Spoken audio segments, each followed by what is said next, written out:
Hello, and welcome to On the Record. My name is Mary Malaney, and this is my record collection.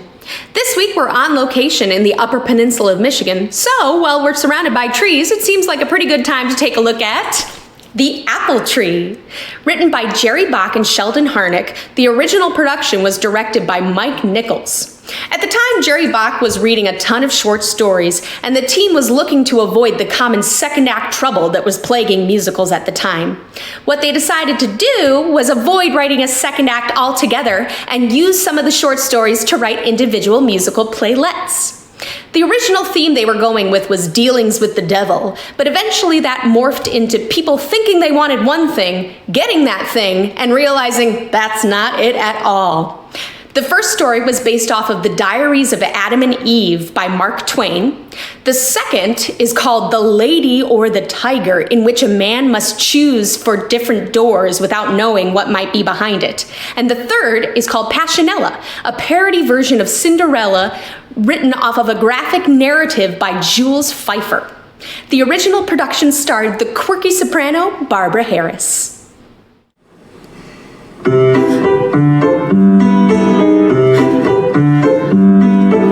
Feelings are tumbling over feelings I do not understand, and I am more than slightly worried that they are getting out of hand. Sometimes they happen in my stomach, sometimes they happen on my skin. What is the name of this condition that I am in? If I'm objective and observant, if I can keep an even keel, I'll be the first to pin a name to what I'm the very first to feel.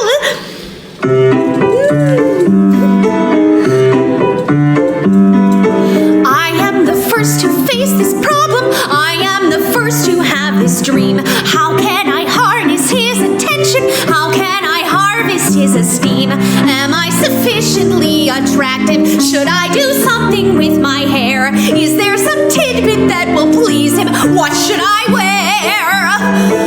What is the source of this conjecture that I must learn to rise above? Is there a name for this condition? Yes, there's a name, and it is hell!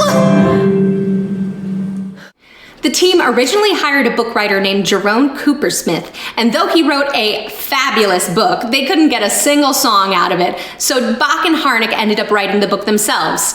To be fair, this show was no Fiddler on the Roof, but there were a couple hits.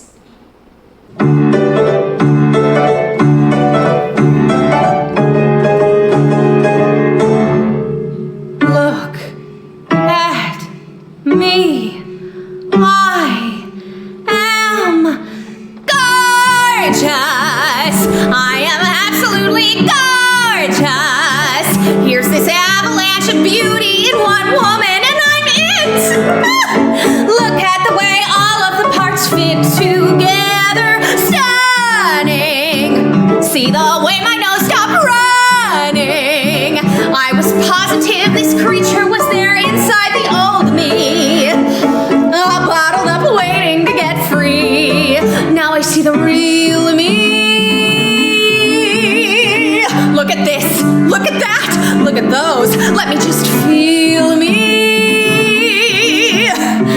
Beautiful, glamorous, radiant, ravishing. Look at the hair, look at the shape, look everywhere. I am such a divine me. Every studio will sign me.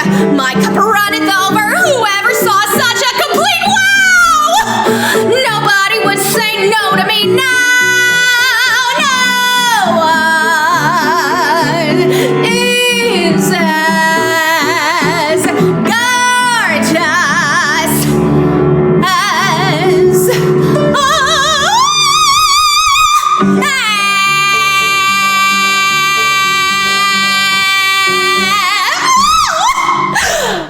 The Apple Tree opened on October 16, 1966 at the Shubert Theatre, current home of To Kill a Mockingbird. It ran for 463 performances and won 8 Tony nominations, including a Tony win for Best Actress for Barbara Harris. Usually I like to end my show with some lyrics from the final song, but there aren't really any appropriate ones from the apple tree. So instead, I'm going to end with a quote from Barbara Harris, keeping in mind that the apple tree was her last stage performance. Who wants to be up on stage all the time? It isn't easy. Thanks for watching, everybody. See you next week.